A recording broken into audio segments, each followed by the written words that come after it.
Olá, meus irmãos e amigos, estamos meditando nos Salmos e agora entramos nesse universo dos 5 últimos salmos que compõem o Saltério, esse conjunto de canções de louvor e adoração ao Senhor. Estamos, portanto, a 5 dias da conclusão dessa maratona, da finalização dessa importante atividade de meditar na Palavra de Deus. O meu desejo é que essas reflexões ajudem você a fortalecer a sua fé em Jesus ou, a partir da Palavra de Deus, você abrir o seu coração para Jesus. Os Salmos, no total de 150, falam sobre muitas coisas, a relação do indivíduo com Deus, consigo mesmo e com o próximo. A gente viu aqui nos Salmos os aspectos dos desafios, das relações interpessoais, os sentimentos, medo, abatimento, depressão, angústia. Tudo isso é apresentado na Palavra de Deus e é importante nós lermos a Palavra para aprendermos aquilo que Deus tem para cada um de nós. Mas como a Bíblia é eterna, hoje nós lemos e aprendemos algo. Amanhã, tempos depois, lemos o mesmo texto e outra mensagem Deus tem para nós. E é interessante, os Salmos foram escritos por várias pessoas, escritos por Davi, Asaf, os filhos de Corá, Salomão, Moisés e tantos outros. Mas há uma coerência na Palavra de Deus, porque os temas apresentados nos Salmos são repercutidos ao longo de toda a Bíblia. Porque embora haja diferentes escritores, há uma só mente, que é o Espírito Santo, levando homens e mulheres a refletirem sobre a Palavra do Senhor. Embora o número de mulheres seja expressivo nas referências, sabemos que por uma questão cultural elas foram mencionadas. Não há um escrito de autoria feminina, mas o mais importante é saber que o Deus que levou homens a escreverem a palavra dele aborda temas que diz respeito a todas as pessoas, dos menores aos maiores. E é isso que é rico para nós, é o aprendizado para a nossa vida. O Salmo 146, que é o primeiro desses 5 últimos, então começa com a seguinte frase: Aleluia, louve a minha alma ao Senhor. Aleluia, louve a minha alma ao Senhor. É uma redundância, porque a palavra aleluia, como já falei em outras ocasiões, é uma expressão bíblica que significa louvar ao Senhor. E também já havia dito que aleluia significa uma palavra de oração, louvar ao Senhor, mas é uma palavra cujo som, na maioria das línguas ocidentais e como também do Médio Oriente, quando falada, a pessoa tem mais ou menos percebe uma similaridade. O som é quase que o mesmo nas diversas línguas, principalmente as línguas ocidentais e algumas línguas do Médio Oriente. Mas o importante é saber que essa palavra permeia todos os salmos. De alguma forma, os salmistas, falando de diversos assuntos, de alguma maneira direciona para a adoração ao Senhor a sua mensagem. Aleluia! Louve, ó minha alma, ao Senhor. E essa aqui é uma questão de uma decisão. O louvor não é algo imposto. O louvor não é algo vertical, não é algo que atravessa a vontade ou as decisões do coração humano. Se houvesse uma obrigação, no sentido de que não houvesse o respeito à liberdade de escolha e à liberdade de prática, então todos iriam adorar a Deus. O próprio Deus, Criador dos céus e da terra, não impõe. Embora haja uma palavra imperativa, ele ainda assim permite que a pessoa faça a sua escolha, ciente ela de que antes de tomar decisão, Deus em graça, amor e bondade diz: olha, se você fizer isto, você vai viver tudo bem, mas se não fizer, haverá consequências. Então Deus em seu amor mostra o caminho, mas não tira do indivíduo a liberdade para fazer suas escolhas. Por isso que Davi e outros salmistas, como o escritor do Salmo 146, aqui colocou: louve, ó minha alma, ao Senhor. Mas de que forma louvar? De que forma adorar ao Senhor? No verso 2 há uma frase que é muito conhecida: louvarei ao Senhor por todo o tempo, ou por toda a minha vida, cantarei louvores ao meu Deus enquanto eu viver. Vou repetir: louvarei o Senhor por toda a minha vida, cantarei louvores ao meu Deus enquanto eu viver. São palavras diferentes para dizer a mesma coisa. Louvarei ao Senhor por toda a minha vida. E o que é por toda a vida? Enquanto eu viver. Daquele momento em diante, de um momento de escolha, de uma hora de decisão, dali em diante. É um compromisso. O salmista diz: eu quero me comprometer na adoração ao Senhor. Nenhuma pessoa nasce crente, nenhuma pessoa nasce adorando a Deus. Você não vê um bebê quando sai do ventre da mãe levantando a mão: glória a Deus, eu sou de Jesus. Não, isso é um processo, a criança vai aprendendo. Por isso que a Bíblia diz: ensina a criança no caminho em que deve andar, e até quando envelhecer não se desviará dele. É um momento, a Bíblia diz lá no livro de Gênesis capítulo 5, que Enoque teve um filho chamado Matusalém. Enoque, quando seu filho nasceu, ele estava com 65 anos de idade. Era novo, era um jovem, porque viveu 365 anos. Quando nasceu Enoque, ou melhor, quando nasceu Matusalém, diz a Bíblia que Enoque decidiu andar com Deus. O nascimento de uma criança é algo transformador na vida daquele pai de primeira viagem, aquela mãe de primeira viagem. É algo marcante, é algo maravilhoso. Mas é um momento onde a criança passa a tomar, digamos, seu centro das atenções. Há alegria, mas há grandes responsabilidades. Por isso que algumas pessoas planejam ter filhos, porque sabem do comprometimento, da responsabilidade que é colocar uma criança no mundo, como se fala por aí. Mas a coisa maravilhosa é que Enoque, depois que o seu filho Matusalém nasceu, diz a Bíblia que ele decidiu andar com Deus e andou 300 anos. Ou seja, durante os 300 últimos anos da sua vida, a partir do nascimento de Matusalém, Enoque andou com Deus. Mas ele não ficou, digamos, peregrinando, andando pelos montes, como eremita, como ermitão, como alguém que se isolou da sociedade só para ficar vivendo, orando, não. A Bíblia diz que ele teve filhos e filhas, ele trabalhou, ele fortaleceu a sua relação familiar, ele viveu, mas a sua vida, a partir do momento em que ele decidiu andar com Deus, foi outra. Por isso que a Bíblia diz lá no final que aos 365 anos, Enoque foi arrebatado, Deus o tomou para si. O salmista aqui diz o seguinte: louvarei ao Senhor por toda a minha vida. É esse momento.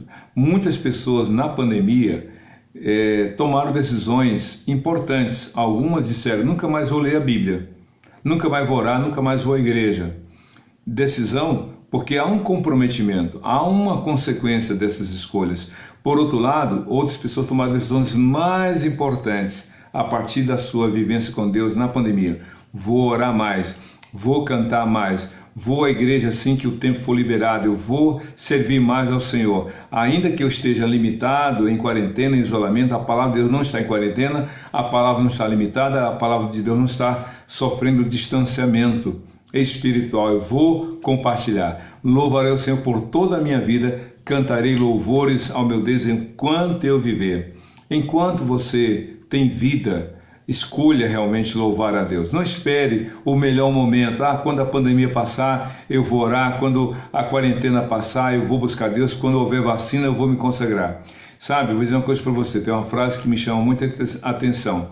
Fulano esperou o melhor momento e morreu sem fazer nada. Então não espere o melhor momento. Crie oportunidades. Haja no temor do Senhor. Louvarei o Senhor por toda a minha vida, cantarei enquanto eu viver. E no verso 3 diz: não confie em príncipes, em meros mortais, incapazes de salvar. E aqui, no sentido oposto, o salmista que tomou a decisão de adorar e louvar a Deus, já fala aqui da falsa segurança. Não confie em príncipes, em meros mortais, incapazes de salvar. A palavra de Deus não está falando não está incentivando a desobediência civil, não está falando que você tem que desrespeitar a liderança, porque naquela época, numa monarquia, o rei era o líder máximo e havia os príncipes, a corte e assim por diante. Não está falando isso. Está dizendo o seguinte: não coloque a sua salvação, ou não dependa dos outros para ter a sua salvação. Muito menos que você deva depender do outro para que você seja salvo. Porque a salvação, meu querido, a salvação, que é a vida eterna, que é a ida para os céus, não é uma condição, ou melhor, não é algo que o ser humano pode fazer. Ninguém pode garantir a sua própria e nem a salvação do outro. Os príncipes têm poder de decisão, poder de influência. Os príncipes, considerados naquela época da monarquia, eram autoridades que se somavam à autoridade do rei na governança de uma nação. Mas o salmista diz: não coloque a sua confiança no líder, naqueles que lideram para a sua salvação. A salvação, meu querido, é pessoal, é individual, é intransferível. Você acreditar que o outro vai salvar você é um equívoco. A Bíblia diz, nas palavras do profeta Jeremias, capítulo 17: maldito o homem que confia no homem e faz da carne o seu braço forte e aparta o seu coração do Senhor. Quando a Bíblia está dizendo não confiar no homem, é não depender do homem para aquilo que só da parte de Deus vem. Só Deus pode salvar, só Deus pode perdoar. E maldito aquele que confia no homem, tanto o outro quanto o próprio homem confia no outro como em si mesmo. É um equívoco, porque essa confiança do qual o texto fala aqui no Salmo 146 é: eu dependo. A minha existência, a minha vida, a minha salvação depende só de Deus. Não confie em príncipes, em meros mortais. Por quê? O homem mortal não pode determinar e nem pode resolver questões espirituais e principalmente questões eternas. Só Jesus. Jesus disse: aquele que crê nele tem a vida eterna. No verso 4 diz: quando o Espírito deles, falando dos homens, se vai, eles voltam ao pó. Naquele mesmo dia acabam-se os seus planos. Exatamente, é um reforço aqui da finitude, da limitação do ser humano. Nós somos mortais, nós não somos imortais. Na mitologia grega e romana, fala-se muito da imortalidade dos deuses, entre aspas, mas não passam de projeções, de desejos, de anelos, de anseios do coração do homem. Nós somos mortais. Só Jesus é o Deus eterno. Só Jesus é aquele que, estando vivo na glória, veio ao mundo, nasceu, viveu sem pecado, morreu na cruz, ao terceiro dia ressuscitou e foi para o céu. Jesus é o único imortal, é o único que tem o poder e o dom da vida, e ele concede esta vida, a vida eterna, ao que nele crê. Por isso que Paulo fala aos Romanos, capítulo 6, verso 23, porque o salário do pecado é a morte, mas o dom gratuito de Deus é a vida eterna em Cristo Jesus. Confie em Jesus. Os seres mortais acabam, reinos vieram e passaram, pessoas viveram e morreram, quantas, e aí, de uma forma muito objetiva, o escritor do Salmo 146 fala aqui no versículo 4, quando eles morrem com eles seus planos. Somos mortais, somos finitos, no que diz respeito à nossa vida aqui na terra. A gente tem um limite, a gente tem um tempo, cujo momento ninguém sabe. Por isso é que nós temos que buscar a Deus enquanto temos tempo e oportunidade, entregando a vida a Jesus. Continua aqui no verso 6, o verso 5. Como é feliz aquele cujo auxílio é o Deus de Jacó, cuja esperança está no Senhor, no seu Deus. No sentido oposto, no verso 4, é vão socorro do homem, como Davi disse em outros salmos. Confiar nos homens é perda de tempo e frustração, porque os planos nossos são falhos, imperfeitos e findáveis. Mas Deus não. Deus é o Senhor absoluto, Ele governa, Ele reina. E então o salmista diz: como é feliz, ou seja, qualquer pessoa, como é feliz todo aquele, podemos assim imaginar o texto, cujo auxílio é o Deus de Jacó, cuja esperança está no Senhor, no seu Deus. Auxílio é socorro, é ajuda. Esperança tem a ver com o futuro. Deus é tanto socorro presente na hora da crise, da dificuldade, como Ele é aquele que podemos descansar, podemos confiar. Ele nos garante, Ele nos promete. O apóstolo Paulo, falando sobre a esperança, disse lá na segunda carta aos Coríntios, capítulo 5, versículo 7. Ele diz o seguinte: porque nós vivemos por fé e não por vista.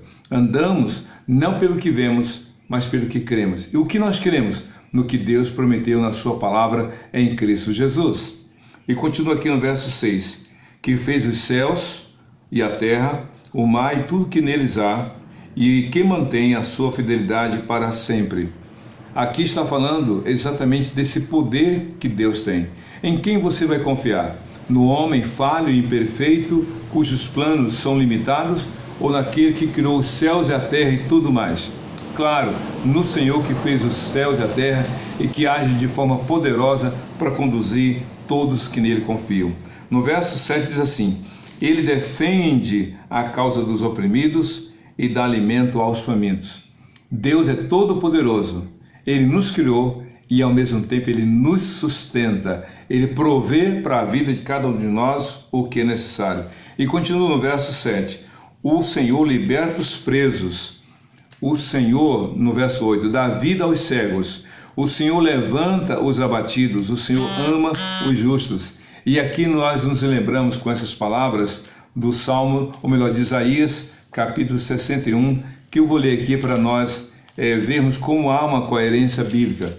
Isaías 61, de 1 a 4, diz assim: O Espírito do soberano Senhor está sobre mim, porque o Senhor me ungiu para levar boas notícias aos pobres, enviou-me para cuidar dos que estão com o coração quebrantado, anunciar liberdade aos cativos, libertação das trevas aos prisioneiros, para proclamar o ano aceitável do Senhor e o dia da vingança do nosso Deus, para consolar todos que estão tristes e dar a todos que choram em Sião uma bela coroa em vez de cinzas, e óleo de alegria em vez de pranto, e um manto de louvor em vez de espírito deprimido. Eles serão chamados carvalhos da justiça, plantio do Senhor, para a glória para a manifestação da tua glória. Eles reconstruirão as velhas ruínas e restaurarão os antigos escombros, renovarão as cidades arruinadas que têm sido devastadas de geração em geração. Isaías falou isso 850 anos antes de Cristo. E o salmista aqui do Salmo 146 falou também, falando de Deus. O que Deus faz? Ele, como está aqui escrito, Ele defende a causa dos oprimidos e dá alimento aos famintos. O Senhor liberta os cegos, ou melhor, os presos, e dá vista aos cegos. O Senhor levanta os abatidos. O Senhor ama os justos. Quando Isaías escreveu o que nós acabamos de ler, Isaías 61, de 1 a 4, 850 anos depois, lá em Jerusalém, Jesus entrou numa sinagoga, pegou o livro, ou numa outra cidade, não foi Jerusalém, pegou o livro, abriu, era o rolo do livro de Isaías, e ele leu exatamente o texto de Isaías 61, de 1 a 4. E o que impressionou, sabe o que foi? É que após ler aquela promessa de Isaías 61, de 1 a 4, Cristo diz lá em Lucas capítulo 4, hoje se cumpriu essa promessa diante de seus olhos. Em outras palavras, Cristo disse: eu sou esta pessoa que veio, que foi prometida por Deus e que veio para cumprir essa palavra. Eu sou a pessoa de quem Isaías falou. Que coisa maravilhosa. O salmista falou que Deus realmente faz. E Isaías profetizou e Cristo veio e de fato cumpriu essa promessa. Ele curou cegos, ele trouxe liberdade aos presos. Presos não apenas no aspecto físico, mas emocional e espiritual. Ele trouxe cura, ele trouxe salvação a todos. Ele trouxe renovação. Por isso que a Bíblia é maravilhosa. O salmista do Salmo 146 escreveu sobre o que Deus faz, Isaías prometeu e Jesus cumpriu essa promessa. Que maravilha! E não só naquela época do seu ministério terreno, mas ainda hoje ele está fazendo tudo isso porque ele é o Senhor. No verso 9, o penúltimo versículo do Salmo 146 diz assim: O Senhor protege o estrangeiro e sustém o órfão e a viúva, mas frustra o propósito dos ímpios. Veja só, a Bíblia aqui no verso 9 do Salmo 153 fala de 3 pessoas carentes e necessitadas e fala de uma quarta que não pode contar com a misericórdia de Deus.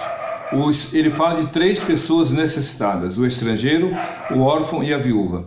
O órfão e a viúva eram pessoas que faziam parte de grupos sociais de profunda necessidade. O órfão sem pai e sem mãe precisava de cuidados, e a viúva, talvez sem filhos ou com filhos pequenos, precisava da proteção e do cuidado. E desde o livro de Êxodo, Deus disse aos hebreus: cuidem dos órfãos e das viúvas. Como também Tiago, irmão de Cristo, escreveu lá na carta que leva o seu nome, que a verdadeira religião, Tiago capítulo 2, é cuidar dos órfãos, das viúvas e se apartar da maldade deste mundo.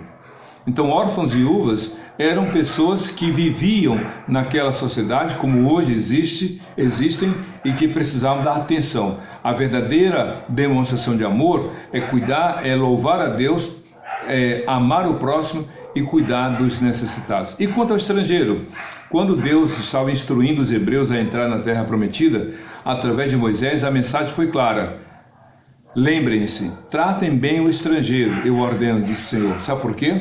Porque vocês foram estrangeiros no Egito e você sabe o que é. Sabe o que é viver num país onde você não tem direitos, onde você não tem liberdade, onde você é privado de algumas coisas. Tratem bem o estrangeiro, porque vocês foram estrangeiros. Acho que fica muito óbvio a gente pensar que a gente se comove com a dor do outro quando a gente foi assistido na própria dor que a gente enfrentou. É isso que é compaixão, isso que é misericórdia. Cuidem, né? E aí Deus diz assim: o Senhor protege o estrangeiro e sustém o órfão e a viúva. E aí como Deus faz isso? Através dos seus servos. A igreja de Jesus hoje, como na época de Paulo, como os hebreus na época de Moisés, de Davi e do salmista, eram meios, eram agentes, digamos assim, para Deus dar a provisão e o cuidado e o acolhimento ao estrangeiro e assistência ao órfão e viúvo. Porém, diz o texto, mas frustra o propósito dos ímpios. Os ímpios têm planos, sim, mas quais são os planos do ímpio? A maldade, a difamação, a maledicência, o querer se vingar, querer dar o troco, querer prejudicar o outro. O ímpio é impiedoso, não tem temor a Deus nem compaixão para com o próximo. E aí os desejos dos ímpios não prosperam. Pode ter uma vantagem aqui e acolá, mas não prosperam. Por isso que a gente está vendo ímpios sendo denunciados, sendo delatados, sendo julgados e presos. Alguns estão se dizendo isentos, que não vão ser punidos na hora certa, porque Deus não é conivente com os erros. E aí, para finalizar, o Salmo 146, no verso 10, a Bíblia diz: o Senhor reina para sempre. O teu nome, ó Sião, ou melhor, o teu Deus, ó Sião, reina de geração em geração. Aleluia. E essa é uma das características dos salmos últimos, dos 146 ao 150. Começa com aleluia e termina com aleluia. Mas antes de finalizar, ele fala: o Senhor reina para sempre. Novamente destacando, Deus é o soberano Senhor sobre os céus e a terra. Ele reina para sempre. O teu Deus, falando agora para a cidade, para os moradores daquela cidade de Sião, reina de geração em geração. Deus reina sempre. Os reinos deste mundo passaram, passam e passarão, mas Deus continua. E aí, em quem você vai confiar? Naquilo que é transitório e passageiro ou naquilo que é eterno e Senhor absoluto? Claro que no Senhor. E Cristo veio trazer o reino de Deus, mas o reino de Deus é só para quem admite seus pecados e confessa-os ao Senhor Jesus e declara com a sua boca e crê em seu coração que Cristo é o Senhor. Jesus disse: arrependam-se, porque é chegado o reino dos céus. Aleluia, louvai o Senhor. Que você louve e adore ao Senhor hoje para todo sempre, no nome de Jesus, Senhor e Salvador de todo aquele que nele crê, hoje e para todo sempre. Amém e amém.